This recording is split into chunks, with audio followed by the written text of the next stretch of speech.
Cette vidéo vous est présentée par la boutique liloJeux.ca, un service personnalisé par une équipe de passionnés d'ici.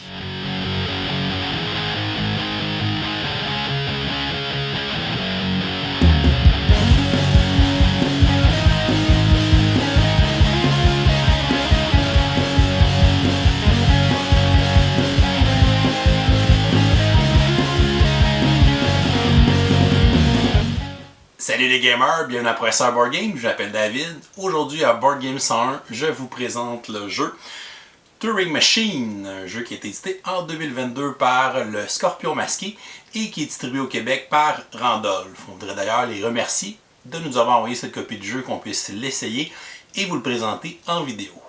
C'est un jeu des auteurs Fabien Gridel et Johan Levet qui se joue de 1 à 4 joueurs. On a donc un mode solo inclus dans le jeu et les parties sont d'une durée de 20 minutes.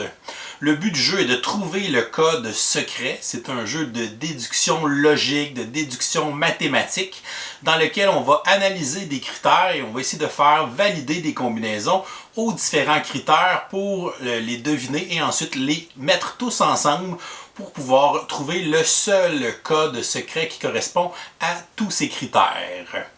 Alors, Turing Machine, je vous montre comment on joue et ensuite je vous dis ce que j'en pense. On va installer une partie pour 2 joueurs. Premièrement, on va placer la tuile machine au milieu de la table.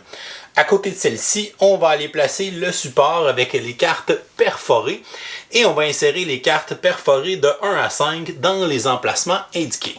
On va ensuite se choisir un problème, c'est-à-dire un scénario qui va nous donner le puzzle à résoudre pour la partie. Dans le livret d'instructions, on retrouve les informations pour 20 problèmes différents et on peut aussi générer des problèmes à l'aide du générateur qui est sur le site web du Scorpion Masqué, dans lequel on peut générer jusqu'à plusieurs millions de problèmes différents. Pour cette vidéo, on va utiliser le problème numéro 1 qui est dans le livret d'instructions pour continuer la mise en place. Chaque problème va avoir un certain nombre de critères à résoudre pour nous donner des indices et trouver le code secret. Pour le problème numéro 1, on va seulement avoir 4 critères. On va donc utiliser les lettres A, B, C et D pour désigner nos critères. Chacun de ces critères se verra assigner une carte critère ainsi qu'une carte vérification selon les numéros qui sont dans le livret d'instructions dans notre cas. On nous demande donc de placer la carte critère 4 au critère A. On nous demande de placer la carte critère 9 au critère B, la carte critère 11 au critère C et la carte critère 14 au critère D. On nous demande ensuite de placer des cartes vérification pour chacun des 4 critères. On a donc la carte vérification 447 pour le critère A, la carte 646 pour le critère B, la carte 566 pour le critère C et la carte 332 pour le critère D. Comme on va manipuler les cartes vérification pendant la partie, on vous demande de prendre le feutre et d'aller cocher sur les cartes vérification à quelle lettre elles correspondent. Donc ici c'est la carte pour le critère A, ici la carte pour le critère B, la carte pour le critère C et la carte pour le critère D. Chaque joueur recevra une feuille de notes et on aura besoin d'un crayon qui n'est pas fourni dans le jeu. Les joueurs vont aussi se prendre un aide de jeu qui va nous servir de paravent pendant la partie pour cacher nos réponses. Une partie de Turing Machine se joue en plusieurs manches. À chaque manche, les joueurs vont jouer de façon simultanée. Ils vont d'abord prendre 3 cartes perforées, une de chaque couleur de leur choix, pour faire une proposition. Ils vont ensuite utiliser cette proposition pour questionner les critères de la machine pour tenter de les déduire. Chaque lettre de la machine est responsable d'un seul critère et va toujours répondre à la proposition par oui ou par non. Donc on aura un crochet lorsque ce sera positif et on aura un X lorsque ce sera négatif. En questionnant la machine, on va arriver à déterminer l'identité du critère qui est bon sur chacune des cartes critères. Lorsqu'on va réussir à trouver les bons critères de chacune des cartes, on va pouvoir mettre toutes ces informations ensemble pour trouver le code secret à 3 chiffres. Donc le premier chiffre sera le chiffre en bleu qui est représenté par le triangle sur les cartes critères. Le deuxième chiffre, celui en jaune qui est représenté par le carré. Et le troisième chiffre, celui en mauve qui est représenté par le cercle. Et le joueur qui réussira à deviner le code secret en premier sera désigné vainqueur. Sur notre feuille de notes, on peut inscrire notre nom ainsi que le numéro du problème qu'on tente de faire pour cette partie. Dans notre cas, c'est le problème numéro 01. Comme on utilise un problème qui a seulement des critères A, B, C et D, on n'aura pas besoin des colonnes pour les critères E et F de notre feuille de notes. On va donc barrer ces deux colonnes, elles ne seront pas utilisées dans notre partie. Et c'est la même chose pour les espaces E et F dans le bas de notre feuille. Chaque manche se sépare en 4 phases. La première phase est la composition des propositions. Tous les joueurs vont se concocter une proposition à partir des cartes perforées. Ils devront prendre une carte perforée de chaque couleur, peu importe le chiffre. Donc les chiffres vont entre 1 et 5. Dans notre cas, disons que je vais prendre le 3 bleu, ensuite je vais prendre le 4 jaune et je vais finir avec le 2 mauve. On va les placer en superposition les unes par-dessus les autres. Donc chaque joueur peut se prendre des cartes pour faire sa propre proposition. On va ensuite inscrire notre proposition sur la première ligne puisque c'est la première manche.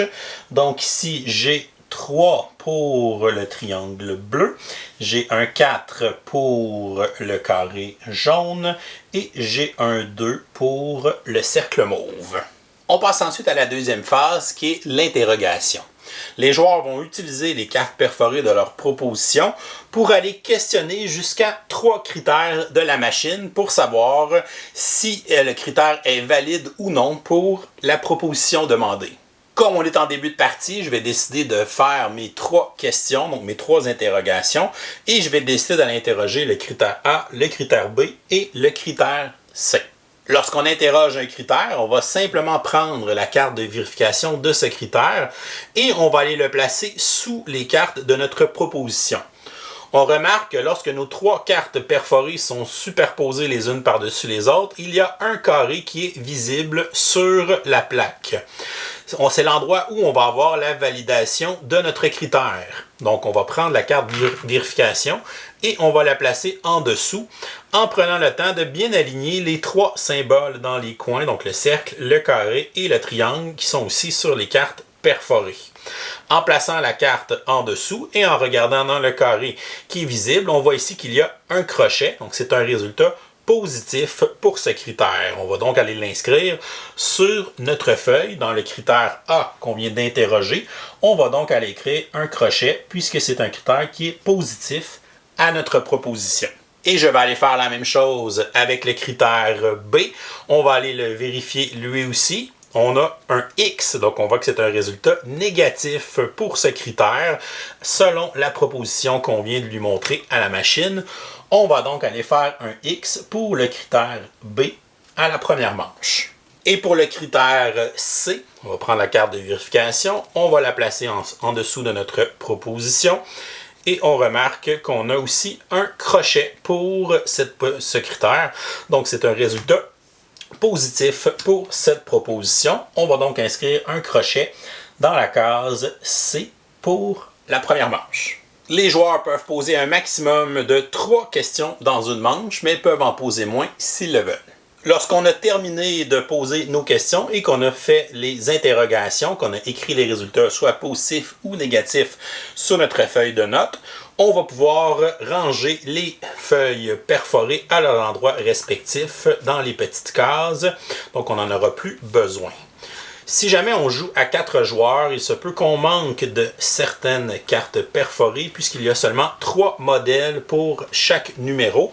À ce moment-là, si tout le monde a besoin du même numéro, on va attendre qu'un autre joueur ait fini ses interrogations avant de le prendre. On passe ensuite à la 3e phase qui est la déduction. C'est là qu'on va analyser les réponses à nos interrogations pour pouvoir tenter de deviner les critères qui se trouvent sur les cartes critères. Chacune des cartes critères est responsable d'un critère de la solution, mais on a plusieurs options sur chacune des cartes. En posant nos questions, c'est là qu'on va déduire laquelle des options de chacune des cartes qui est valide pour pouvoir trouver le bon critère. Et lorsqu'on aura tous les bons critères, on pourra les mettre en commun pour trouver le code secret. Regardons les cartes critères de notre problème. Pour le critère A, c'est un critère qui juge la valeur du carré jaune, donc la valeur du chiffre du centre du code secret, par rapport à la valeur 4. Il y a 3 possibilités pour ce critère. Soit que la valeur du carré jaune est plus petite que 4, soit que la valeur du carré jaune est égale à 4, ou soit que la valeur du carré jaune est plus grande que 4. Pour mon critère B, c'est le nombre de fois qu'on va retrouver le numéro 3 dans le code secret. Donc, on a 4 options différentes, qu'on n'a aucun numéro 3 dans la solution. On a 1, 3, on a 2 fois 3, ou on a 3 fois 3. Pour le critère C, c'est de comparer la valeur du triangle bleu à celle du carré jaune, donc la valeur du premier chiffre du code avec la valeur du deuxième chiffre du code secret. On a 3 options, donc soit que le triangle bleu est plus petit que le carré jaune, soit que le triangle bleu est égal au carré jaune, ou soit que le triangle bleu est plus grand que le carré jaune. Et pour le critère D, c'est qu'un des 3 numéros dans le code secret est strictement plus petit que les 2 autres. Donc on a encore une fois 3 options possibles pour ce critère, soit que le triangle bleu est strictement plus petit que les 2 autres, soit que le carré jaune est strictement plus petit que les 2 autres, ou soit que le cercle mauve est strictement plus petit que les 2 autres numéros. Il est suggéré de recopier les différentes options de chaque carte critère sur sa feuille de notes pour mieux travailler pendant la phase de déduction. Maintenant, on va analyser les réponses à nos interrogations pour nous aider à deviner quel critère est le bon pour chacune des cartes critères. On va commencer avec le critère A qui s'avérait positif dans notre proposition. Le critère A fait référence à la valeur du carré jaune, donc je peux avoir que le carré jaune est plus petit que 4, égal à 4 ou supérieur à 4. Comme dans ma proposition, le carré jaune était égal à 4 et que ma proposition est positive, cela veut dire que le carré jaune était égal à 4. On a donc déjà trouvé la valeur d'un des numéros du code secret. On peut donc l'encercler dans notre tableau à côté, donc on est sûr que celui-là a une valeur de 4, et on peut rayer les autres valeurs pour le carré jaune, et on peut inscrire le bon critère ici si on veut, donc le carré jaune est égal à 4. Pour le critère B, c'est un critère qui regarde le nombre de 3 dans le code secret. Dans ma proposition, j'avais un chiffre 3, donc j'ai eu une réponse négative, ce qui veut dire qu'il n'y a pas un 3 dans le code secret. Il pourrait y en avoir 0, il pourrait lui en avoir 2, mais il ne pourra pas en avoir 3 parce qu'on vient de trouver que la valeur du carré jaune est égale à 4. Donc je peux en déduire qu'il n'y aura pas numéro 3 dans le code secret. Donc il va y en avoir soit 2, soit 0. Je pourrais clarifier avec la proposition de la prochaine manche. Et pour ma question C, j'ai obtenu une réponse positive sur la carte critère C. Et c'est un critère qui compare la valeur du triangle bleu au carré jaune. Et dans notre cas, le triangle bleu avait une valeur de 3 et le triangle jaune avait une valeur de 4. Donc dans ma proposition, le triangle bleu est plus petit que le carré jaune, ce qui veut dire que comme j'ai une réponse positive, c'est le critère qui est bon, donc c'est le premier du haut. Ce qui veut dire que dans le code secret, le triangle bleu sera plus petit que le carré jaune. On peut donc en déduire que le triangle bleu ne peut pas être égal à 4 et qu'il ne peut pas être égal à 5, puisqu'il doit être plus petit que le carré jaune. Ça sera soit un 3, soit un 2 ou soit un 1. Et lorsque tous les joueurs ont terminé d'analyser les réponses et de faire la phase de déduction, on va passer à la 4e phase qui est la fin d'une manche. On va alors compter jusqu'à 3 et de façon simultanée, lorsqu'on va arriver à 3, tous les joueurs vont présenter leur pouce en pointant soit vers le bas ou vers le haut. Si tous les joueurs ont présenté leur pouce vers le bas, ça veut dire qu'ils n'ont pas encore trouvé le code secret. À ce moment-là, on va tout simplement commencer une nouvelle manche. On va refaire une proposition et on va ensuite continuer comme ça. Par contre, si un joueur a montré un pouce vers le haut, ce qui veut dire qu'il a trouvé le code secret, à ce moment-là, ce joueur va aller passer à la vérification. Il doit écrire son code secret sur sa feuille de façon bien lisible et il y a deux façons de vérifier sa réponse. Si on joue un des 20 premiers scénarios qui sont dans le livret d'instructions, on a les réponses qui sont à la même page que la mise en place, donc on peut aller vérifier à cet endroit-là. Si on joue à l'aide du générateur, on peut tout simplement appuyer sur le bouton « Tester un code » et entrer notre code secret pour le valider. Et la deuxième façon de valider un code secret est tout simplement de prendre les cartes perforées qui correspondent à notre code secret et de regarder si on valide tous les critères de la machine. Si c'est le cas, ça veut dire qu'on a trouvé le bon code secret. Si le joueur n'a pas le bon code secret, à ce moment-là, ce joueur est éliminé et les autres joueurs vont continuer la partie. Évidemment, si un seul joueur est encore présent dans la partie, il va gagner par défaut. Par contre, si ce joueur a trouvé le bon code secret, il va remporter la partie. Si plusieurs joueurs trouvent le code secret à la fin de la même manche, on va regarder lequel des joueurs a trouvé la réponse en posant le moins de questions. Donc on va compter le nombre de questions totales qu'on a posées dans toutes les manches et celui qui le fait en posant le moins de questions va départager l'égalité. Sinon, ce sera une victoire partagée. Et voilà, c'est comme ça qu'on joue à Turing Machine. Je vous reviens avec mon opinion personnelle. Qu'est-ce que je pense de Turing Machine? On va regarder les côtés positifs. Superbe production pour le matériel, les cartes perforées, donc ça fonctionne vraiment bien. C'est quand même le fun à manipuler. Le système aussi avec les cartes critères, les cartes de vérification. Donc c'est toutes des cartes qui sont classées par numéro. Fait que c'est facile d'aller trouver les bonnes cartes. C'est facile de les replacer aussi à la bonne place. On perd pas trop de temps à fouiller là-dedans. Fait que c'est bien pensé. J'aime beaucoup aussi la feuille de notes, donc ça aussi c'est très important dans ce genre de jeu de déduction-là, d'avoir un bon outil pour la prise de notes, un outil qui est instinctif, qui est facile à utiliser. Puis c'est le cas avec cette feuille-là qui a été bien pensée, donc elle est assez simple. On a de l'espace pour écrire nos affaires, pour écrire les hypothèses, pour barrer, pour écrire les petits symboles, pour retranscrire les critères des cartes sur la petite zone de notre feuille pour être plus concentré quand on travaille sur la phase de déduction. Fait qu'on a beaucoup d'espace pour travailler, on a les grilles avec les chiffres aussi qu'on peut éliminer au fur et à mesure qu'on déduit des critères puis qu'on va par élimination. Fait que ça aussi, ça nous fait des belles traces pour notre démarche. C'est le fun aussi qu'on ait en tête toutes les combinaisons qu'on a essayées à chaque manche. Fait que vu qu'on garde tout ça, ben on peut y revenir si jamais il y a quelque chose. Fait que c'est vraiment un très très bel outil pour un jeu de déduction comme ça. Donc vraiment bien fait. Le symbolisme aussi des cartes, avec le fait d'avoir utilisé des formes et des couleurs pour représenter les 3 numéros du code secret. Donc c'est bien pensé d'avoir la forme et la couleur. Fait que c'est facile de s'y retrouver, on est habitué. Puis le fait qu'il soit aussi dans le même ordre puis bien placé pour les cartes perforées. Fait qu'on associe rapidement que le triangle c'est le premier chiffre de la combinaison, le carré c'est le deuxième, le cercle c'est le troisième et ainsi de suite. C'est un jeu qui nous offre un superbe casse-tête logique, je dirais même un casse-tête mathématique, un casse-tête algébrique.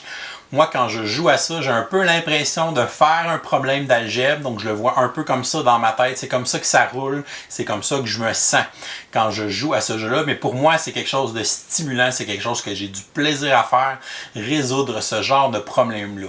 C'est un jeu qui va nous faire réfléchir, qui va nous faire penser. Donc, il faut savoir dans quoi on s'embarque quand on va jouer à ça. C'est un jeu qui nous offre une rejouabilité à peu près infinie. On a un générateur de problèmes, donc de scénarios si on veut pour le jeu. Et on a plus de 7 millions de combinaisons. Oui, 7 millions de combinaisons. Donc vous ne pourrez pas arriver à avoir toutes faites les scénarios dans ce jeu-là. C'est à peu près impossible. Donc ça, c'est vraiment le fun. On en a seulement 20 dans notre livret d'instructions. Mais après ça, on va aller sur le générateur. On peut y aller directement sur le browser Internet, sur le site du Scorpion Masqué. On a un code QR qu'on peut scanner tout simplement dans le livret d'instructions pour nous emmener au générateur. Puis je sais que les gens qui n'aiment pas trop les jeux avec application, c'est vraiment pas intrusif. Dans le fond, c'est juste pour ta mise en place que tu as besoin de mettre ça. Pour le reste, juste besoin du matériel du jeu. Fait que voyez-le comme un générateur de mise en place pour le jeu. Fait que tu génères ta mise en place sur ton téléphone, tu installes le jeu avec les bonnes cartes critères, les bonnes cartes vérification. Puis après ça, ben, tu mets ton téléphone de côté, puis tu joues ta partie. Puis même pour valider, tu n'as pas besoin de l'application. Tu peux l'utiliser parce que ça y va quand même bien avec ça aussi. Mais tu peux y aller avec les cartes perforées pour te valider. Fait que oui, ceux qui sont allergiques aux applications, inquiétez-vous pas, c'est pas un jeu qui est dépendant d'une application parce que je le mets juste pour la mise en place, puis après ça, je m'en sers plus. Je suis quand même fasciné par l'algorithme qui a dû être développé, qui est derrière ce jeu-là, qui a généré les différentes combinaisons avec les critères, parce qu'il y a quand même 48, je pense, cartes critères différentes, fait qu'il y a quand même une grosse variété aussi là-dedans. Les cartes de vérification, on a un méchant gros paquet. Les cartes de vérification ont aussi 4 couleurs. Donc, selon le problème qu'on va avoir généré ou qu'on va avoir choisi, on va devoir placer les cartes de vérification du bon côté, donc en utilisant la couleur qui est demandée. Fait que ça, il faut faire attention à ce petit détail-là. On n'y pense pas nécessairement tout le temps, mais il y a vraiment 4 couleurs dans les cartes de vérification. Fait que faites attention à ça. On a un mode coopératif ou solo, donc on peut jouer à partir de l'application à ce moment-là. On va se générer un scénario, on va choisir mode solo coop. Et la seule différence, c'est qu'on va devoir essayer de gagner en faisant le moins de manches possible et en posant le moins de questions possible. Parce qu'à la fin, on va rentrer combien de manches on a joué, combien de questions au total on a posé dans la partie avant de trouver le code secret. Et on va nous dire si on a réussi à faire mieux ou pas que la machine. Si on réussit à égaler la machine, c'est considéré comme une victoire. Mais si on réussit à trouver la solution plus vite ou en moins de questions que la machine au total, on va remporter le scénario à ce moment-là. On pourrait jouer en coop avec 2-3 personnes qui essaient de faire le même puzzle. Ça revient à la même chose que le mode solo.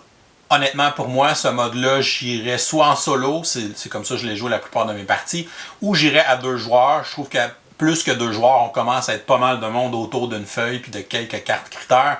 Ça commence à faire qu'on se pile un peu ses pieds. Fait que pour moi, c'est super bon pour le mode solo. Puis le mode coop, je le jouerais, mais seulement à 2 joueurs.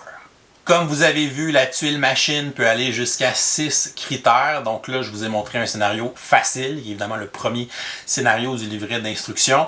On avait seulement 4 cartes critères différentes, puis c'était des cartes quand même assez faciles, donc dans le premier quart, je dirais, du paquet de cartes.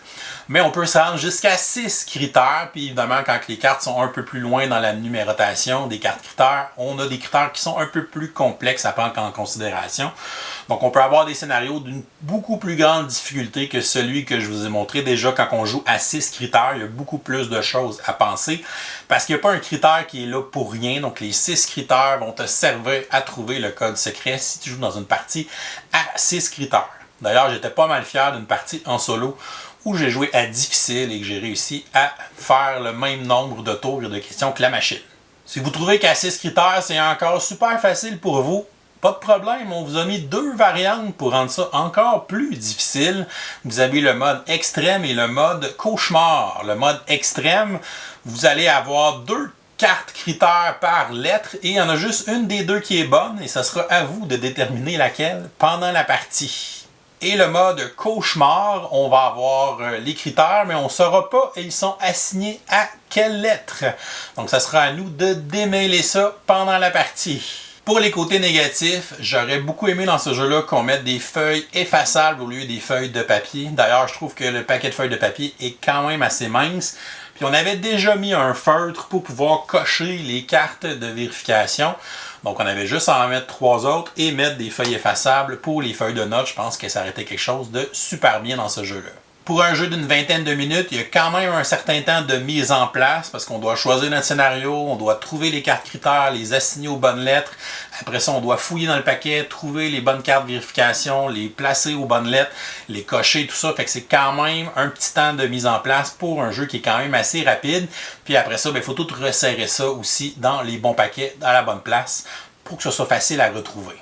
C'est rare que je dise ça, mais pour ce jeu-là, j'ai préféré le jouer en solo versus multijoueur, parce qu'évidemment, en multijoueur, c'est le premier joueur qui trouve le code secret qui va gagner la partie. Mais on dirait que quand je joue à ça, je suis tellement pris dans mon puzzle mathématique, dans mon puzzle de logique, que je veux juste résoudre le puzzle.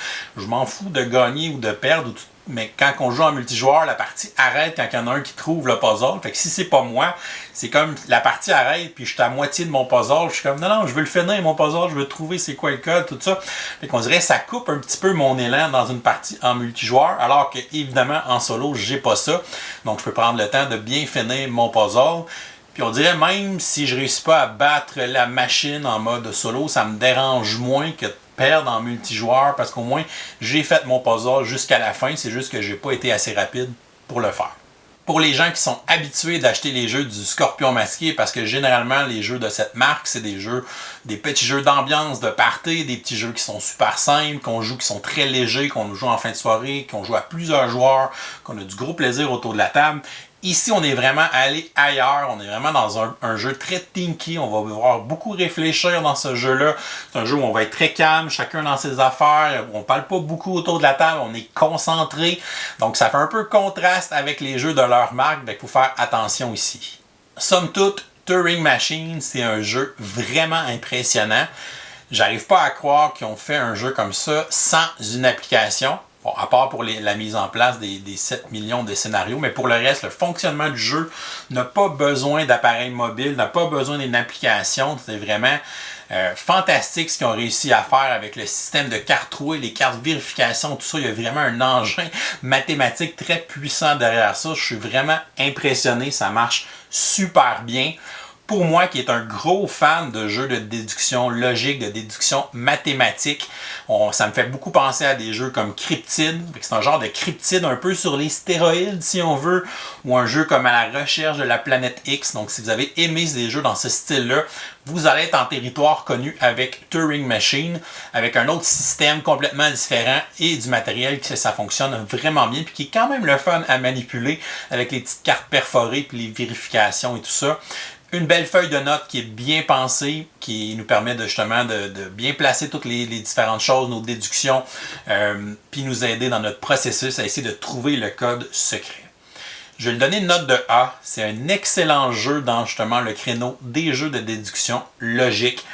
Par contre, soyez avertis, c'est très mathématique, c'est très tinky comme jeu, c'est très logique, donc il faut aimer ce genre de casse-tête-là pour pouvoir avoir du plaisir à faire ce jeu-là, à faire ces problèmes-là qui nous seront proposés. C'est pas un jeu que les gens vont parler beaucoup autour de la table, on va vraiment être concentré dans notre petite affaire, dans notre bulle, à essayer d'analyser nos affaires, puis essayer de voir quelle combinaison je vais faire pour le prochain tour, qu'est-ce qui me manquerait comme information. Des fois, on arrive à déduire des informations selon les questions qu'on a posées, fait que ça nous élimine des questions inutiles qu'on aurait à poser. Bref, on va quand même s'améliorer au fur des parties pour mieux performer à l'intérieur de Turing Machine, qui pour moi, étrangement, et pour l'instant, est un jeu que j'aime mieux en solo versus le mode multijoueur. C'est un jeu qui devrait être lancé à Essen en Europe, là, donc au début octobre, donc dans quelques semaines à peine. Ça va être disponible, vous allez pouvoir l'essayer au Festival d'Essen. Et pour ce week-end au Québec en exclusivité, ceux qui seront au Delirium Ludique de Québec pourront y jouer. Donc il sera disponible pour y jouer et vous aurez même un défi qui vous sera lancé par Christian du Scorpion Masqué à même l'événement. Donc serez-vous allé relever le défi de Turing Machine ou Delirium Ludique. Au moins, je vous aurai expliqué comment jouer. Et voilà, c'est tout pour aujourd'hui. Si jamais vous n'êtes pas encore abonné à notre chaîne, vous pouvez le faire en cliquant sur notre petit bonhomme ici en bas de l'écran. Sinon, vous pouvez nous suivre sur Facebook, Twitter, Instagram à Professeur Board Game. Et si vous voulez nous supporter, vous pouvez aller sur notre page Patreon, ce qui pourrait aussi vous donner accès à notre serveur Discord. Je vous souhaite à tous une excellente fin de journée et continuez de gamer.